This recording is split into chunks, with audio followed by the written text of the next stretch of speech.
Girl, this one was directed by our friend SKYE BORGMAN. Hi, SKYE. SKYE, how are you? You look fantastic. You smell amazing. What is that?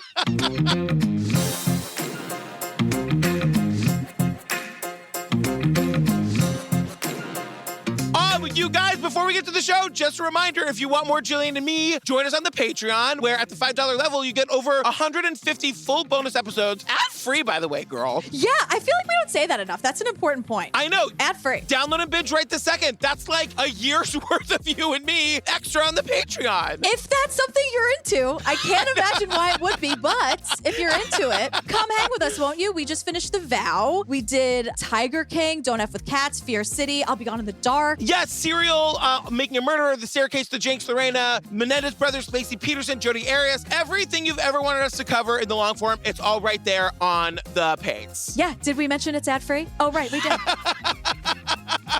Girl, give them a quick reminder about your show. Oh, yeah. So Mike wrote a radio play. We got all our Hamilton and Freestyle Love Supreme friends. Well, some of them. It's not a big cast. And you. It's called 'Twas the Night. It's a radio play. It's, we're a holiday cheer. We are releasing it totally for free. If you can, donate money to the Actors Fund. That's a suggestion. But it's something for free. No paywall. We're just trying to be cheerful. God damn it. They get it on the Hamilcast feed, right? Go subscribe to the Hamilcast and then you get it right away. Yeah, December 14th. The trailer's out. It's great. You are in it being PQ. So it's fantastic. Thank you. You guys, I star as additional voices. I'm very excited. You're great. And of course, your voice just cuts through everyone else's because Mike cast Patrick and I in the bar scene because it's a real reach. And of course, I was just listening to one of our drafts today and you cut right through, girl. Look, I was saying to Mike, I'm being too loud. I know I am. He's like, I have the volume control. It's fine. Yeah. And I looked at him and I was like, because we, of course, on Zoom, and I was like, he's a pro. He knows how loud to be. We do this every week on a little podcast called True Crime Obsessed. All right, girl, what are we talking about today? We are talking about Unsolved Mysteries, The Lady in the Lake. SKYE BORGMAN! Hi! I'm so happy for SKYE. This is another SKYE BORGMAN production. She's pretty great. I know, she's pretty amazing. I don't know if you've heard the news about SKYE BORGMAN, but we're fans. If you don't know, she directed Abducted in Plain Sight. Yes. So here's the thing, like the cold open of this before the credits, right? Or like before the creepy Unsolved music. Yes. You want to tell us what scared you out of your pants? Yeah. And it's one of those, it's peak SKYE, peak Unsolved, where the first thing in my notes is, it opens with a car alarm going off and I'm anxious. That's number one. And like right before the credits, someone asked like, who did your mom fear? And the answer is, that's a sensitive subject at this time. I'm sorry, what? Yeah, it's this weird thing where, like, in the opening, we're going to find out that this woman is Michelle, the daughter of, like, the missing person. And her family was told that the mom left the church in the pitch black, freezing cold weather, walked across the street into a foot of freezing cold water to take her own life. And she's like, no, that doesn't make any sense. And that's the whole setup for this episode. Yeah, we're in Michigan, right? We're at Grosse Pointe, Michigan. Yeah. And it is so cold there. And they drive that point home so much that I am cold just thinking about it, which I appreciate, as you know. It's like an ember wave just watching it, girl. That's exactly right. That's exactly it. And I was just like, wow. And it's just a credit to SKYE, too. It's just like, why do I feel cold watching something? I know. So we open with a deposition or something. I don't really know what this is. I have that, too. I'm like, here's like Chief Daniel Jensen is being, and then I just have interviewed, deposed. I don't know, but he's the director of public safety. And he walks us through this harrowing ordeal. Where was her car found? It was on a one-way exit drive adjacent to the church, approximately 100 feet from the lakeside. It was the only car on that exit drive. It was almost 10 o'clock at night. The church appeared dark, and there was really no good reason for it to be there. Yeah, he tells us that they found this woman's car on the driveway. Basically, it's a parking lot of a church, right? And the geography of this, and SKYE gives us lots of maps. Thank you, girl. The church is like right up against sort of like a 4-lane highway. And on the other side of the 4-lane highway is like an embankment to a river. Yeah, and he's saying like it's 10 o'clock. It's in a weird place. He just says like there's no good reason for this this car to be, where it is, how it's parked, and what's going on. Because like there was a purse found in the car and an officer saw footprints going down to the water, to this lake, this freezing cold body of water. And then I'm like, okay, I understand what they're saying, but okay. So then they go, the footprints to the water, they say it looked like someone sat down in the snow and sort of like scooted themselves down the hill because they keep saying footprints and butt prints and handprints. So it'd be like footprints led to butt prints and handprints and then butt prints and handprints. And they were like, the footsteps went away and it was just hands and butts. Just the fact that this guy has to say as part of his like deposition on the stand, whatever, has to say the word butt prints. I know, but numerous times. And now we get to say butt prints. Yeah. And so what they're recognizing is that like whosever car this is looks like that person like butt printed themselves down this embankment into the water to kill themselves. And so now there's like a search is like immediately called and all of a sudden like there's hundreds of like cops and firefighters on the scene trying to find this lady. It was confirmed immediately by all 3 officers on the scene. They sincerely believe there was a person in the water. It went to immediate request for help for a search and rescue operation. We have a possibility, a good chance that we may be able to save a life. Yeah, it immediately becomes a search and rescue mission. And someone says, we have a good chance we could save a life. And I'm like, that is optimism you rarely hear in any kind of true crime, anything. The other thing about that, though, means that, like, they think that, like, she butt slid herself into this water recently enough that they're going to find her. Right. And, like, just to, like, reiterate how fucking freezing fucking cold it is there. And pitch black, by the way. There's no lights on this lake. Yes. Like, they're just going to be waiting around in this, like, sub-zero lake looking for this woman. All right, so the woman who's missing, her name is JoAnn Romain. Yeah. And we meet Michelle Romain, JoAnn's daughter. I was 29, my sister Kelly was 27, and my brother Michael was 20. My mom and my dad were separated, and they didn't really get along that well. Me and my siblings, we all lived together with my mom. Everybody, shut up. She's not here for your shit. She's not here for my shit. Don't even, like, you know that moment sometimes you have where it's like, should I give this person shit? Don't even get to that step. Take 5 steps back from that. Michelle is not here for it. Not to mention the fact, do not step out of line because Michelle keeps notes about everybody, so we'll get to that later. But you do not want to get on Michelle's list. She's the Jillian of the episode. Don't get on her list. Well, she also does this thing where, like, because she's so in it, and I probably would turn into this person too. Yeah. What do you mean turn into this? You are this person. You are Michelle. Hear me out, though. Okay. Because what she does is she's like, and then she drove her vehicle. Like, she does the, like, official speak because she's been so in this. So I think maybe eventually I would turn into the person who I, like, lightheartedly tease on this podcast, never make fun of, and just be like, they apprehended the vehicle with the suspect and the perpetrator. They also refer to the car as the Lexus the entire time. They don't say my mom's car. The Lexus. Or even the vehicle. When it's Michelle or Kelly, the other daughter, talking, it's always the Lexus. As long as it's not automobile, I'm fine. I'm like, you had money. We know. You had money. We got it, Michelle. And that designer purse, please. We'll get to it. I know. And by the way, I am here for Michelle. I love her. I think, like, if you go missing, Michelle is who you want looking for you guys. Agreed. So Michelle walks us through JoAnn's last known movements. Is that professional enough for you, Michelle? Sure. Sorry, I love you. Sorry, I love you. That night, my mom had a 7 p.m. prayer service that she would attend, and at this point, it's 9:20. And my brother's upstairs sleeping, and I'm getting, just put my pajamas on. So Michelle is telling us about the night that the mom goes missing. And she's saying that, like, she was at home, and her sister and brother were at home, and, like, the brother was asleep, and Michelle was getting into her PJs. Once again, I am here for this family. I love these siblings. Like, Michelle's, like, 29 years old at the time. Kelly's, like, 27, 28. The brother's, like, in his early 20s. Why do y'all live at home? I know it's a nice house, you guys. But, like, is it time to leave the nest or no? Well, I thought maybe it was some kind of winter break because it's January. Okay, sure, but she's 29, girl. Winter break from what? That's right. No, I love them. And look, we see the exterior of the house, and I'm assuming if it's not the actual house, it's like a house very similar. And the mom is recently divorced, and the family is very close. Michelle, I'm just joking. I'm just saying that, like, when you live in, like, this rich town, Michelle's words, not mine, so it's okay to say. And, like, you live in that huge house, I guess you just never leave. Totally fine. Michelle, I'm glad you were there. But she tells us that, like... And I see a car come around the corner. I was like, oh, there's Mom.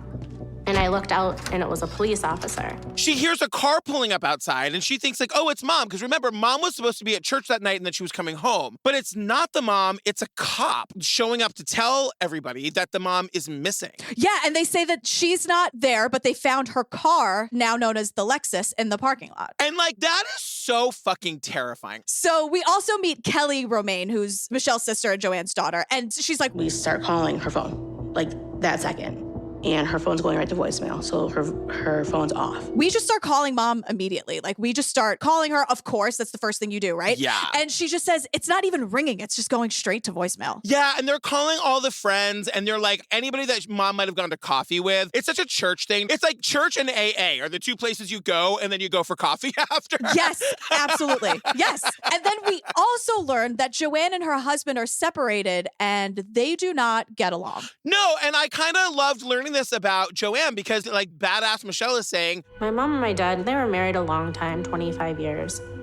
Towards the end, the reason they separated was she just got to a point she was fed up and, she just wanted to live like a peaceful, happy life instead of a toxic, argumentative household. my parents had a bad marriage, and my mom was like sick of living like that. I know, which I was like, yes. I do have a lot of questions, and I also have SKYE BORGMAN's cell phone number, so I feel like I can get the answers to a lot of these questions. Call her up. But, like, I do want to know where this family gets their money. Like, we learned that the mom works part-time in a boutique, like, downtown, and you totally get the sense that that's just a for-fun job. But, like, you know what I mean? Like, this family has money, and I'm just curious where it comes from. That's all. Yeah, well, we meet John, JoAnn's brother, who I think... Yeah. I mean, he knows way more than he lets on, but, his nieces call him super freaked out. He's like, oh my God, what? And they go right to the church where her car was. Yeah. And we learned from John, like, she was my favorite sister, like, hands down. And I'm like, oh. Because she knows where all the bodies are buried, John. Look, I know you've been through a tragedy here, John, but, like, I don't know. I had my eye on him from the second we met him, Yeah. I was kind of like, what do you know, girl? What do you know,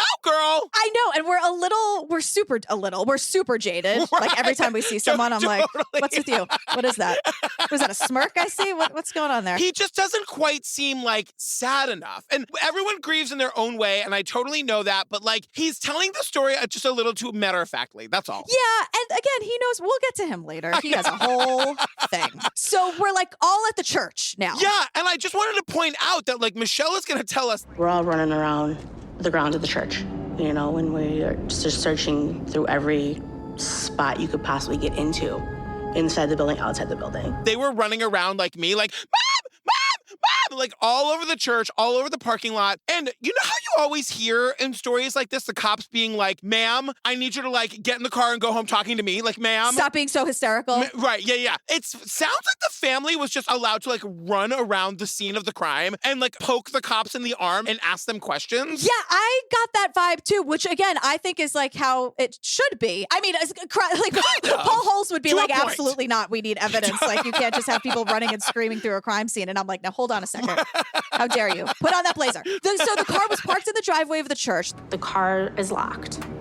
The keys were nowhere to be found at that time. Her cell phone was missing. Her purse is on the front seat. She's never left her purse behind. So when I saw the purse in the car, I was extremely nervous at that point. This makes everyone nervous, and that's including myself, because nothing about this makes any sense. Like, no, I have two things to say. I forgot to say this earlier. They say straight up to the family. They basically said, we think that your mom walked from the car to the water and committed suicide. She walked into the lake and she killed herself. Right. Any more questions? Like, that's like literally how they treat this family. And they think that because across the 4-lane highway between the church and the lake, there's like butt impressions and foot impressions leading down to the water. Right. They just assume it's hers. You guys, we see the photos of the butt and foot impressions. The mom was wearing high heel boots. You don't see, like, I was analyzing these photos and I was like, right, that's a very specific shoe. And I saw no evidence, girl. Yeah, well, and Michelle is like, and another thing, if I may, she pulls out her notepad. She's like, look, it's January. It was freezing cold, remember? The water was partially frozen and the water was so shallow that you could see the rocks underneath it. Even at night, it was like 1 to 2 feet deep. So they're like, explain how that works. Well, she would have to like like walk through the water to get to any deep waters to do something horrible. Also, and like, you guys, we have a lot more to get through. Now I have a bunch more things before we get to the rest of it. Oh, great. Number one, that's not an effective way to kill yourself. No. I'm not making a joke. She's a smart woman. Like, how do you do that and like make that work to kill yourself? Number one. You don't. No. Number two, all of a sudden, like everyone is on the scene. All the cops, all the firefighters, the helicopters, everyone is searching. And they make it very clear that this lake is very shallow, and it's very shallow for several hundred feet straight out. Right. So like if she had been there, she would still be unsuccessfully trying to kill herself in the lake, and they would have seen her. Yes. Also, and last out of context point, this woman had no reason to kill herself. No. Like, also, they never give me any reason as to why this woman would have taken her life. So I am Michelle. Like, why are you saying that? Right. Like, what makes you think that? Because now we get like some more of the evidence. It's like, There were no signs of a struggle, either around the car or in the car. There were no signs of any, for example, torn clothing, items on the ground, purse dumped, car ransacked, scuff marks or drag marks around the scene, blood, bullet casings, any type of evidence that would lead one to believe that a crime occurred. well, you know, there were no signs of a struggle. And what the cops are trying to say is like, there's no evidence to indicate a crime had occurred. And I'm like, well, isn't that your job? Just look. I know. I know. You can't just go, like, it's so Right. insulting to a lot of people, actually, now that I'm on the subject, to just be like, oh, it's not an easy solve. Oh, I guess we'll just check suicide. Like, do you know how fucked up that is to just make that assumption? Yeah, especially when, like, this scene could so easily have been staged. You know what I mean? Yes. Like, the butt prints and the footprints leading down into the water. Like, it does seem like they just immediately jumped to suicide and then put on blinders. Right. And especially because, like, we learn about JoAnn and we learn about this town of Grosse Pointe. Yeah. It's a suburb bordering Detroit. It is a very rich community, a very tight community. Everybody knows everybody's business. If you were born there, you're basically raised there and you stay there. Nobody ever truly leaves Grosse Pointe. And they're like, it's super rich. I mean, Michelle says it. That's the first word Michelle uses to describe her hometown. Yeah, it's like super tight knit. Everybody knows everything. And there's like a little, you could hear how she's like, if you're born there, you stay there. Right. No one ever really leaves Grosse Pointe. Like, for better or worse. Yeah. This is it for you. We also learn about the mom. Like, the mom had a thriving social life, a ton of friends. We learn about their house. You know, it's like the kind of house I want to have for Daisy. It's like, it was the house to go to. All the friends were always over. That's the house I grew up in. Yeah, Like exactly. dinner parties and piano parties. And it was just like, it was like a very social lifestyle that JoAnn had. Which is not to say that, like, people who suffer from depression and who end up taking their own lives don't, like, fake it or put on a happy face or whatever. Like, I understand that that can be true, too. It just doesn't seem like that's what happened here. Right. So now we meet the first of 3 private investigators. What did I say? Michelle is on top of it. She's not fucking around. This guy's name is Salvatore how do you say his last name? Rastrelli, I'm thinking. Okay. Or Rastrelli, or whatever. And so Michelle tells us, I hired Salvastrelli to come out as an expert crime scene investigator and also as a water expert to help solve this case. He isn't like the most fun PI we've ever encountered on this, but Yeah. he is like very serious about it, which you know I love. Like he's Yes. super into being a PI. And you know, like as we've mentioned, when the cops get on the scene, they rule it a suicide right away. And he's like, look, everything after that is geared towards proving a theory of a suicide. So Sal's like, not me. well, and he says he's covered cases like this all over the country. And like, that's how he knows this. And I'm like, Sal, what is your backstory, girl? Like, where did you come from? He also is like 2 completely different people when he's out in the field in like his like field clothes where he's like doing the research. Yes. And then when he's like sitting for his interview and he's like in a suit. Yes. And it wasn't until my second watching that I was like, oh, that's the same person. It's the same guy. I thought the same thing. So they're saying that, like, remember the footprints they saw leading down to the water in that snowy little bank? Yes. Sal is like, the cops totally screwed this up. All you see is basically something walked through, and it could have been anybody or anything based on those photographs. The one thing they didn't do, which is elementary in footwear impression work, is to take 90-degree photographs. In other words, you know, you set a camera up on a tripod and shoot a picture straight down on top with a scale in it so you can enlarge that image to actual size and then compare it. Because he's like, oh, they should have taken all of these 90-degree photos, like shoot the picture from above with the measurements, like everything we've ever seen on any CSI or Law & Order. Like, and he's saying because then you can blow them up and do like an actual comparison to a known shoe. Like they knew the shoe that the mom was wearing, right? Yeah, and Sal goes, this is elementary. Sal, he's like, any cop worth their weight and whatever never would have skipped this step. Like, thank God I'm here. But it does seem real. That seems true. And it does seem like on the scene, it was as though when they got to the church the night they found the car, the lieutenant was like, you got to figure out what happened in 5 minutes or less. Yeah, they set one of those like gigantic digital timers on top of the car and they were just like, bing, like we have until the alarm sounds for us to come up. Like, do your job. Do your job. I know. So speaking of the footprints, you know that embankment she walked down with the ice and snow? Yeah. Sal has some woman wearing these like skinny 4-inch stiletto heels trying to go down this hill at an angle. I was kind of curious to see what it would be like for a woman wearing similar shoes to traverse this. It was dark. Okay, here we go.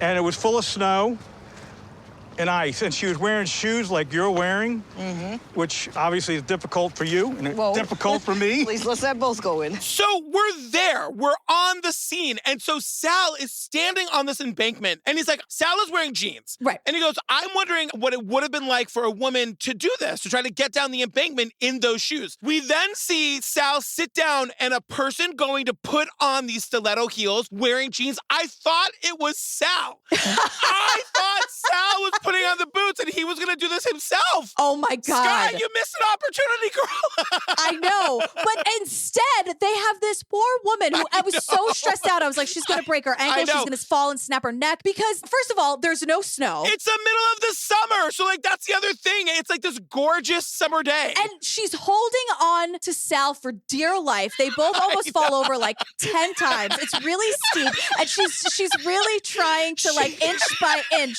her way down. Like, she's pushing her body weight against Sal, who's walking backwards down this embankment. And she at one point goes, oh God, don't let both of us fall in. I want to see the piece of paper that woman signed because, she signed her life away to do this for Unsolved Mysteries. And all jokes aside, she could have seriously injured herself doing this. Yes, absolutely. And all for nothing because this is what made me crazy. This is later on. They don't even mention it, so I'm going to bring it up now. As they're going through, we learn about the purse and like what JoAnn was wearing. The boots that JoAnn was wearing the night she went missing look nothing like these 4-inch skinny stiletto heels. She was wearing like booties with a little chunky heel. Yeah. They have this woman in like patent leather, hot as shit dominatrix boots, scooting down inch by inch to her death, and she's going to take Sal with her.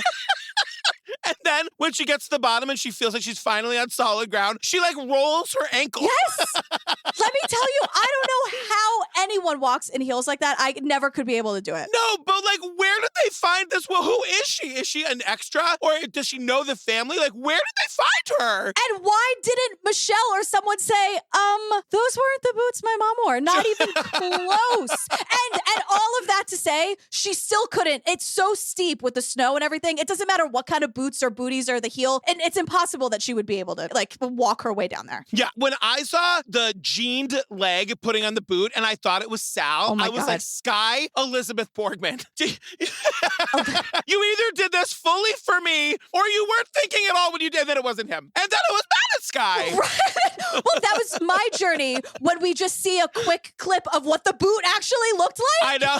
It's like, what, this woman is a teacher. I know. Like, SKYE's just a documentarian. She's just there to film what they're doing. She's not making any suggestions. And I bet SKYE was behind the camera that day being like, you've got to be fucking kidding me. You're kidding me with this, right? Right? Really? Okay. You know you got SKYE BORGMAN for this, right? Like, do you know what a get this is? And you're okay. It's not even the right boot, but okay, who am I? I'm not even here. I'm a fly on the wall. So now Michelle gives us her timeline of like what the mom was doing the night that she disappeared. My mom dropped my brother off at home and told him, I'm gonna go fill up gas for the next morning. I'll be right back. There was a prayer service at 7 p.m. It was about 15 to 20 minute prayer service. From what we know, after she went to get gas, she decided to go to the church. And she departed at 7:15. when the service ended. 6 p.m., she dropped Michelle's brother off at home, told him that she was going to get gas. She goes to the gas station. We meet Mike from the gas station, who I'm leaving my family for. I mean, Mike from the gas station. I think you have some competition because I was like, JoAnn's even friends with the guy at the gas station? I know. JoAnn was a really good friend of ours and a good customer for a very long time. We just had our normal conversations. How's the day going? How's the family? You know, talking about her daughters and so on and so forth. And then she was on her way and that was it. He literally refers to her as a friend. Right, because he's like, we've known each other forever. She's like a regular at that gas station. And again, a city hick, I'm like, well, no, I guess that does make sense. You go to the same gas station that's near your home. Like, that's not weird at all. I know. Does he get invited to the Christmas party or no? Absolutely. Yeah. Oh my God, for sure. He walks in, Mike from the gas station. Hey, Mike, go.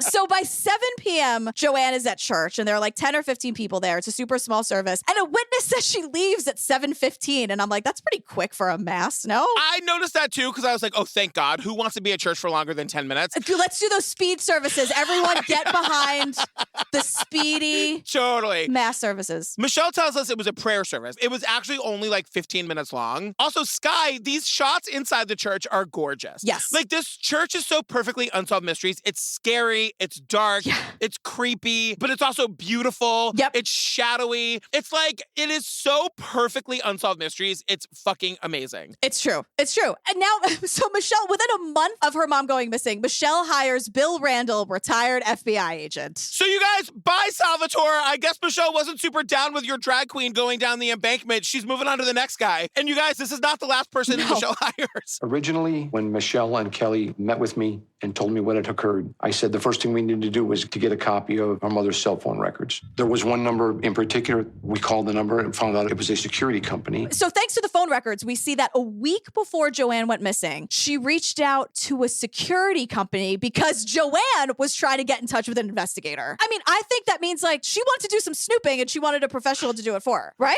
Right.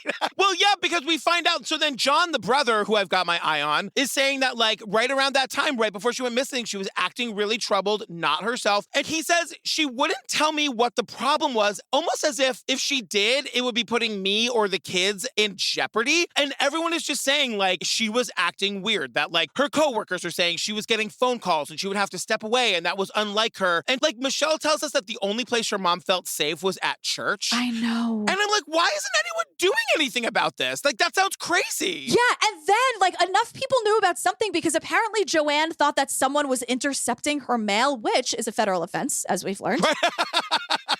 And then she was like, yeah, she thought that someone was following her to the post office. She thought her phone was being tapped. But like everyone in her life knows this and no one's doing anything about it? That's what I'm thinking. But the thing is also, this was really starting to come to a head a couple of days before she went missing. I know, but like, let this be a cautionary tale to anybody to whom like this is happening to somebody in your life. Don't be like, I'm gonna get to the bottom of that tomorrow. Because yeah, I'm gonna wait till Monday. I'll give it the weekend. Right. No, freak out now. Don't wait. Panic right now. Totally. Look, if I've taught you nothing on this podcast, when in doubt, panic. When in doubt, panic immediately. Just immediately panic. So remember that alarm that made you jump out of your skin in the beginning? Yes. Oh, we're back to it finally. Oh, good.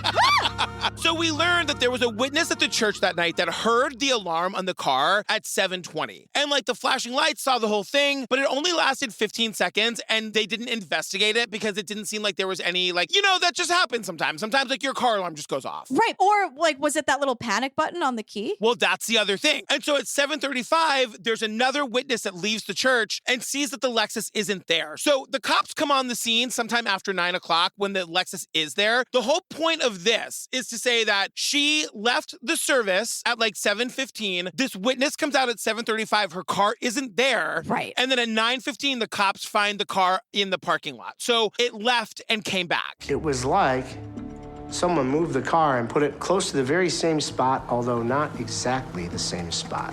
So the car left and then it came back, but nobody understood why.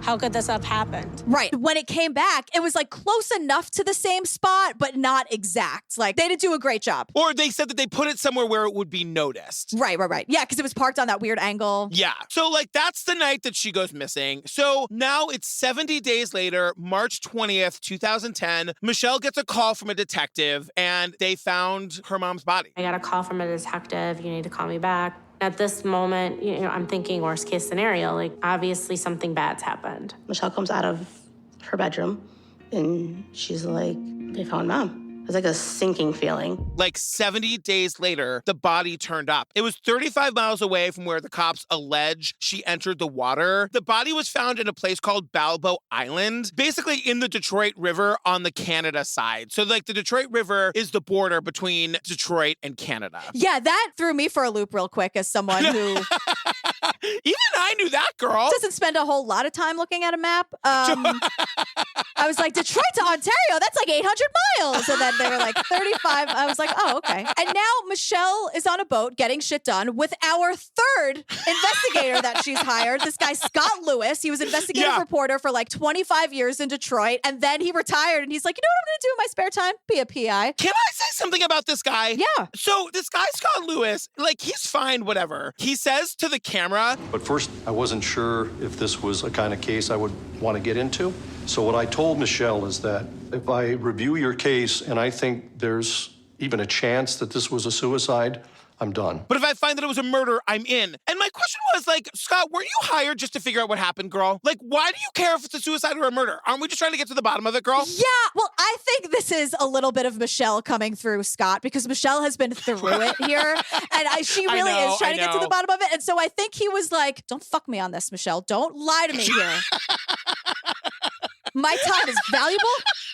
I am Scott, whatever his last name is. Well, yeah, maybe like he only does murders. But then say that, Scott. Like, my God, this fucking family's just trying to figure out what happened. Yeah, instead of like accusing Michelle of some wrongdoing, like Michelle is on top. Don't you worry about Michelle, Scott. She's got it, Scott. But maybe like you could still help this fucking family. Like, and also don't get your finger out of my face, Scott. Yeah. Get your finger out of my face. Scott, I'm sure you had the best intentions, but it didn't come off great, if I may. So again, it's like this gorgeous summer day, and we're on a boat with Michelle and Scott, and they basically traveled the route that Michelle's mom's body would have had to have traveled if the mom had gone into the river where the police said that she did. So for her body to have left that shallow water along the shore with no current, it would have had to somehow get out into that shipping channel in the middle of the lake and then found its way into the Detroit River and 30 miles downriver.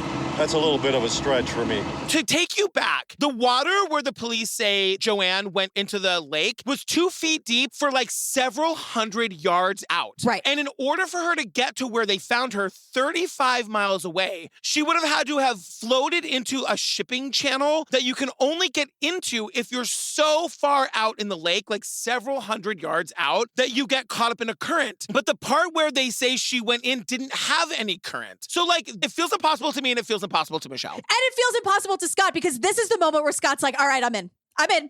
There's no way, like, he's like, I don't believe for one goddamn second that she walked into that lake. And I'm like, Scott, why are you accusing everybody of everything? I didn't do anything. I want to know what happened to JoAnn. I'm on Team Michelle. Stop yelling and accusing me of everything. I know. Scott is saying that. Also, if the police's theory is correct and she went in the water on that day, like over the course of the 70 days that it took her to get here, remember they did like 10 days of divers and helicopters and ground searches, like they would have found her. The whole point is that Michelle thinks that her body was dumped in the river sometime later, much closer to Detroit, which made it so that she was able to like get to where they ultimately found her. Right. Oh, this is where we get the evidence photos for 5 seconds, where this is proof, everyone. At this moment in the show, go back and Unsolved Mysteries and look. Those boots look nothing alike. I'll never stop talking about it. So we meet this guy, Dr. Jeffrey, and he's saying that like... The body was in an advanced state of decomposition such that we couldn't make a definitive determination as to the time of death. But the body may have been there for some time as there was gray-brown algae and zebra mussels that were stuck to the legs and lower extremities. He can't really determine the official time of death, and the body may be there for some time. And he does this thing that the doctors do. Look, doctors are super valuable. We need you. But you do this thing sometimes in documentaries. It bothers me because you'll say like, well, you know, it is possible she was dead before, but then again, it is undetermined. And I'm like, I know. It seems like you're all trying to hedge. I'm sure there's a reason for it. I think you're great. Yeah. You're doing a great job. But he's basically like, it could be, honestly, anything. It could be a coincidence at one point. He's like, it could be assault, murder, suicide, an accident, or just a coincidence. Would you look at that? Totally. But so Michelle is with us, and we're back with the purse. I'm so sorry it offends your eye senses. They talk about it Like it's this like super fancy designer purse. And I think it's really ugly, girl. Well, I think all of those things can be true. I think it can be fancy, designer, and ugly. Michelle, if you're listening, I don't get fashion. A quick like 411 on me, girl. I am a gay with no taste. So obviously you and your fabulous mom have amazing taste and I am wrong. But like the purse is so ugly. It's black, which at first I'm like, okay, check one. Great. Yeah, it's a big shoulder bag, but it has a lot of like ruffle. It's just like layers and layers of ruffles. Yeah. Right? Is that how you would describe it? It's not necessarily my thing, but I'm sure it's some fancy designer whose name I can't pronounce and is like $1,000. Which is, if that's what you're into, fantastic, girl. You just bought yourself $1,000 purse. Like, okay, who the hell am I? Don't listen to me. You're doing fine. If you can get a super fancy designer purse that also happens to be ugly, like those Hermes, those Birkin bags, I think they're absolutely heinous looking. Totally. But they're like $1 zillion. And if you can afford one, like, good on ya. Who the hell am I? So the point is, the one thing this doctor tells us is that JoAnn has all these bruises on her arm, but the bruises are on the same shoulder she carries the purse on, and the purse was also torn a little bit. This is the condition it was in when we got the purse back from the police. It's ripped. There's a big hole where the rip was. My mom always had her purse on her left shoulder, like this.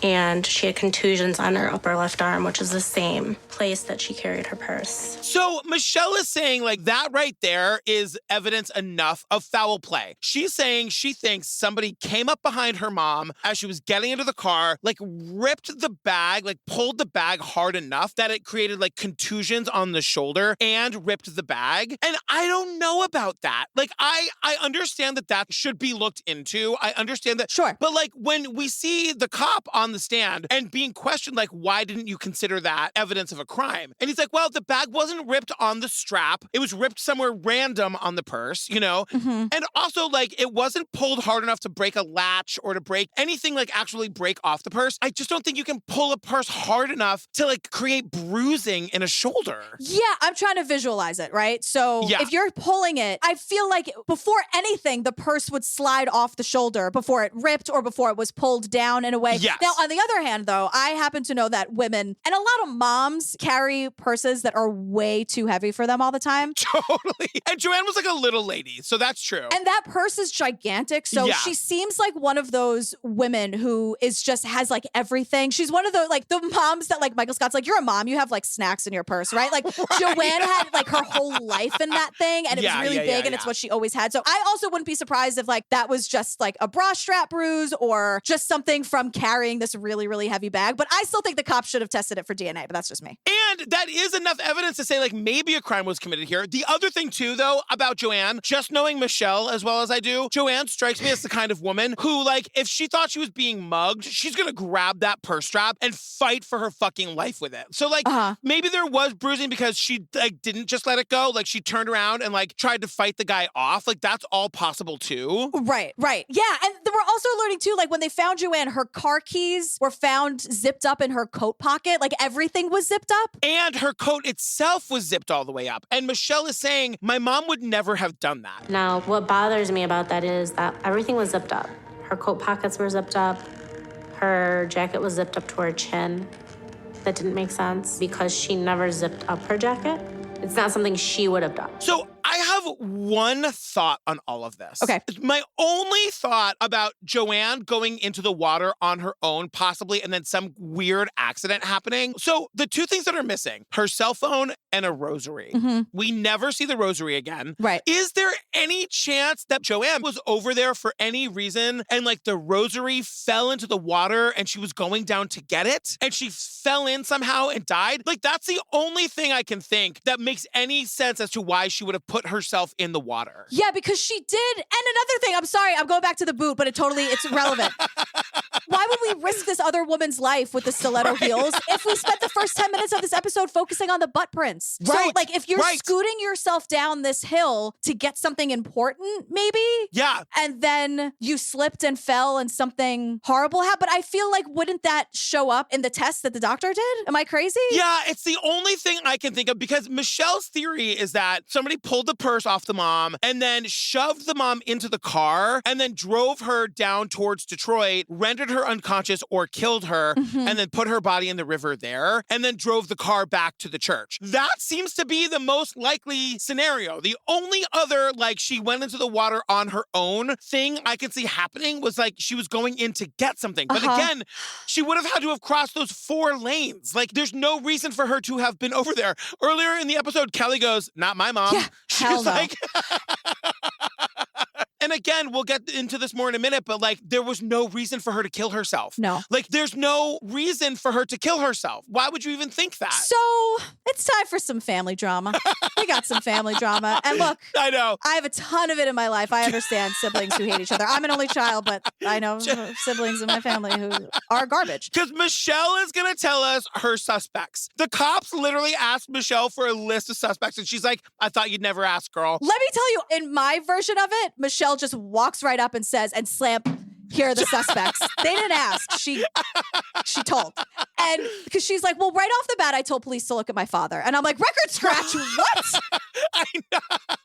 Michelle. I know. And she's like, yeah, they were married 25 years. They split up because JoAnn was fed up, which I love. I hate that she was fed up, but I love that she was like, peace out. Totally. So the dad was like super angry that JoAnn left him. And Michelle's like, I wasn't 100% sure, but I put him on the list as suspect number 1, just for good measure. I know. Michelle. I don't think Michelle and her dad are very close, if I had to guess. No, and an FBI Bill is here, and he's like, yeah, we cleared the dad. Like, he's...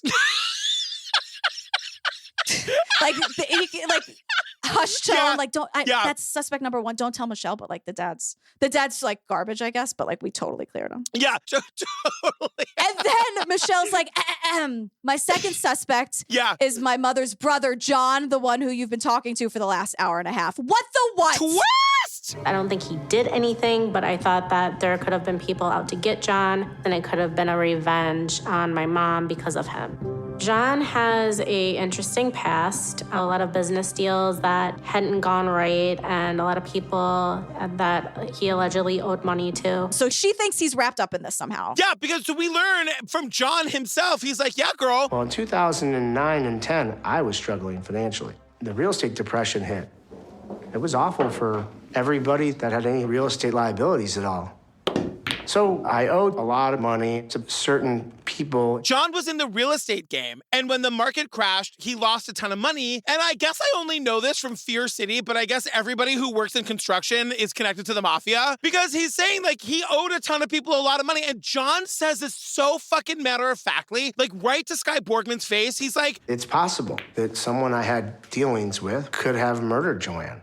I can't control that. Sorry that this happened, no matter what. Wish they would have done this to me. I can't control that, girl. That stopped me in my tracks. I know. I was like, John, what are you saying? And he's like, I'm sorry this happened, but like, I don't know. I mean, that is just fucking bananas. Like, John, like, you seem like not a super emotional guy. I get it. But like, you gotta find a way of, like, no one thinks you did it, but you sound like a heartless dick. You sound like you don't actually give a fuck that your sister's dead, probably because of like your bad business dealings. And it's yet another thing that he didn't act on in the moment. Like, if you think that you might know someone connected to your sister's murder, you call up one of the 7 people Michelle hired or one of the cops, and you just say like, okay, all right.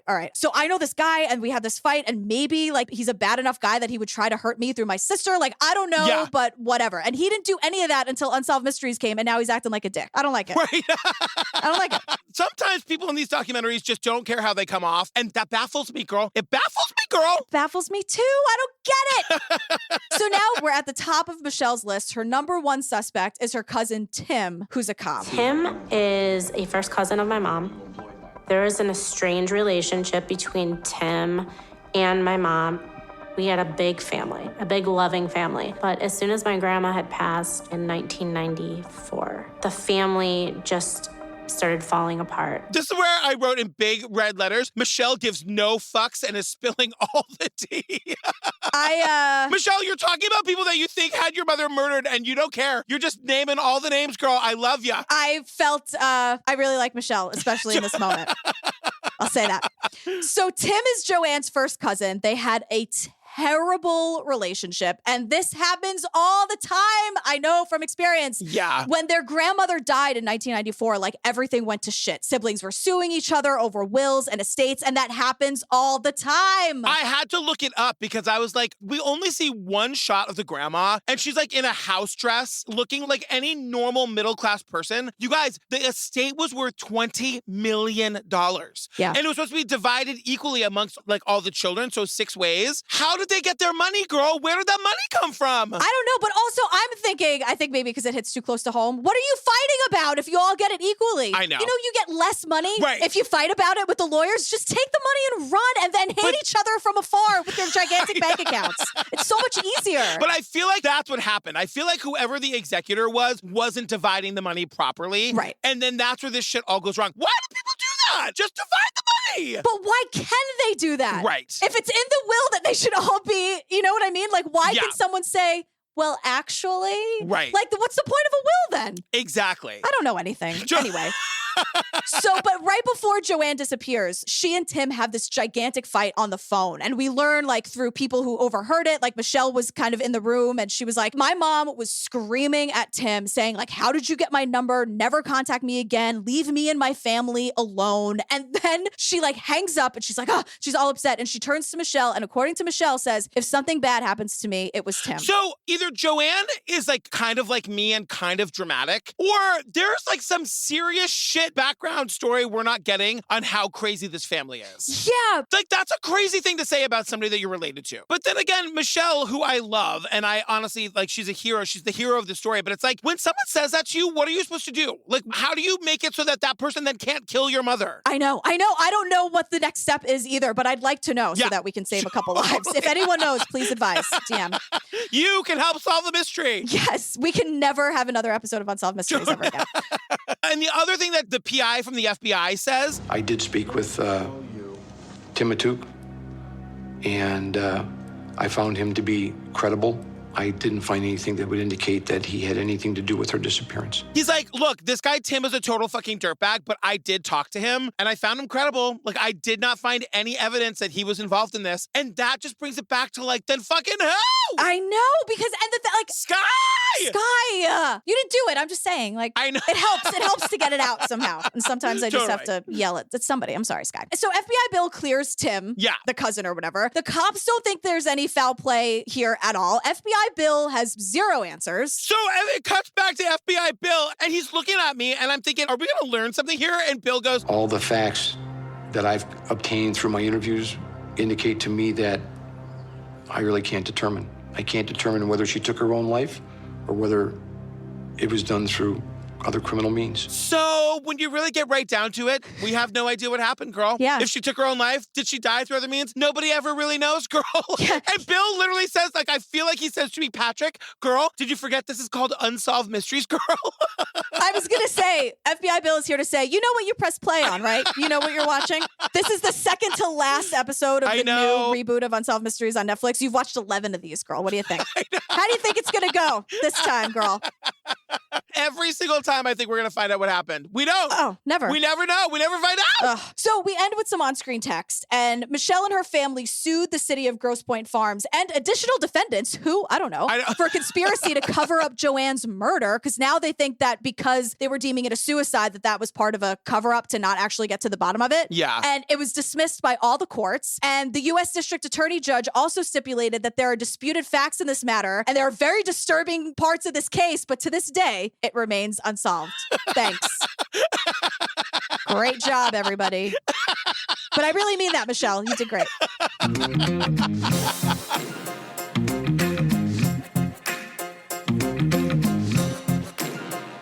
Oh my God, episode 11 of Unsolved Mysteries, girl, we did it. SKYE, great job, great episode, girl. Great job. I mean, I hope the family can really get some kind of closure and feel like okay about this somehow. I know. It's so tragic. God. It's fucking terrible. You guys, to get more Jillian and me in your lives, join us on the Patreon. Over 150 full bonus episodes to download and binge right this second. Everything from Don't F with Cats and Tiger King and All Be Gone in the Dark and The Vow. The Vow, Fierce City, Making a Murderer, The Jinx. We did that podcast that one time, the first season of Serial. Yep, it's called Serial. That's right, girl. Has I don't know if you true crime fans have heard of a podcast called Serial.